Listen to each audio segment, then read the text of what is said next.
I wish you all a very Eid Mubarak to your family. May Allah bless His countless showers on you on this day. सबको मेरी तरफ से ईद मुबारक. मुसलमानों को ईद मुबारक, अहले इस्लाम को ईद मुबारक को बोलो. से जो है ईद मुबारक कहना चाहती हूँ. खुश रहो, अमन से रहो.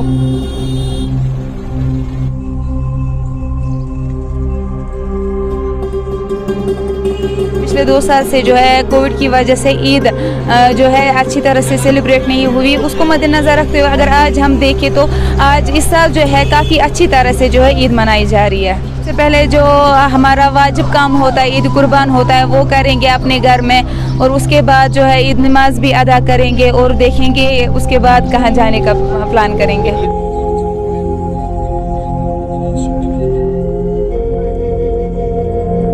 इस साल पहली बार 3 साल के बाद यहाँ पे लोग अच्छी तरह से ईद मनाने की तैयारी कर रहे हैं. लेकिन एक चीज़ यहाँ पे देखने को मिली, जो भीड़, जो रश, जो ख़रीदारी होनी चाहिए वो इस साल नहीं हो पाई. शायद इकोनॉमी यहाँ पे लोग समझते हैं कि इकोनॉमी यहाँ पे कम है, तो उस वजह से वो भी वजह हो सकती है.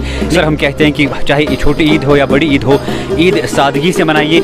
उन लोगों को ढूंढिए जिनके घर में कुछ खाने के लिए नहीं है. पहला हक उनका बनता है, उनके घर में देखिए, उनके घर में जाइए और उनको भी अपने साथ बिठाकर ईद मनाइए. तभी आने वाले वक्त में हम खुशहाली देखेंगे.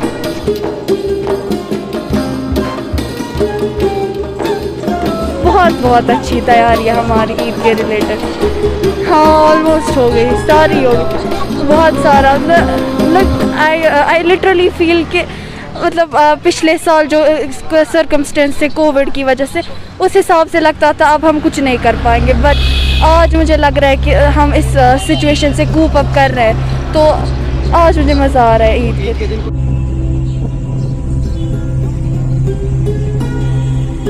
ये एक बहुत बड़ी अच्छी अलामत है कि बंदिशें भी नहीं हैं. और दूसरी जानिब से मौसम भी फ़िलहाल आज के दिन के एतबार से अगर बात करें, मौसम भी सही है. तो इस एतबार से हर तरफ से हमें कोई रुकावट नज़र नहीं आ रही है और लोग खुशी भी महसूस कर रहे हैं. यहाँ दूसरी जानिब से अगर हम देखें कि यहाँ पे बालतल में क्या कुछ हुआ, ऐसी नागहानी आफत टूट पड़ी, तो हम दुआ करते हैं कि सारा कुछ ठीक हो जाए और जितने भी इसमें ज़ख्मी वगैरह है वो फैज़याब हो जाए शिफा से. ये हमारी तमन्ना है.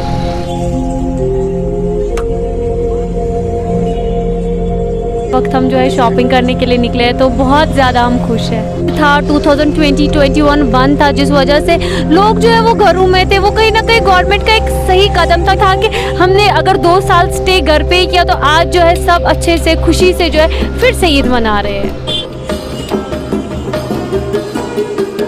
कोविड-19 के 2 सालों के बाद एक इकनॉमिकल क्रंच हुआ है कश्मीर में. तो लोगों के पास जो कुछ भी था तो उन्होंने 2 सालों में वो खर्च किया. लेकिन अगर आज की बात करते हैं तो जितना मार्केट में हमें राइस देखने को मिलता था प्रीवियस ईदों पर, आज उसमें नुमाया कमी देखने को मिले. लोगों से जैसे पूछते तो खास को ये बात जाहिर है कि कोविड-19 के बाद काफ़ी मुश्किलों का सामना हुआ इकनॉमिक हवाले. तो ये असर आज भी जारी है. जिस तरह से आप खुद देख रहे हैं कि जो मार्केट में नुमाया कमी है, लोग ज़्यादातर खरीदो फरोख्त नहीं कर रहे थे. जैसी चहल पहल देखने को मिलती थी वैसी आज देखने को नहीं मिल रही है. क्लाउड बर्स्ट हो रहे थे जिसके बाद यात्रियों की मौत वाक़ होती है. तो हमें इस पर काफ़ी गम है, क्योंकि ऐसा नहीं होना चाहिए. क्योंकि ये लोग हमारे मेहमान हैं और काफ़ी दूर दराज इलाकों से आते हैं यहाँ पे यात्रा, कश्मीर की इकनॉमी को बूस्ट करते हैं और यहाँ के टूरिज़्म सेक्टर को भी बढ़ावा देते हैं. गुज़श्ता 2 बरसों के मुकाबले में वादी कश्मीर में रवां बरस कोई भी बंदिशें नहीं हैं, जिसकी वजह से लोग ईद की तैयारियों में हमतन मसरूफ़ हैं और बाज़ारों में अच्छी खासी चहल पहल देखने को मिल रही है.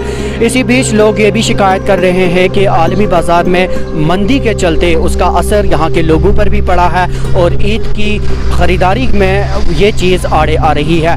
इसी बीच श्री अमरनाथ जी पवित्र गुफा के करीब जो नागहानी आफत पेश आई, उसका दुख भी इन लोगों के चेहरों पर नुमाया तौर पर नज़र आ रहा है. मिलाप न्यूज़ नेटवर्क के लिए श्रीनगर से मैं जुबैर कुरैशी.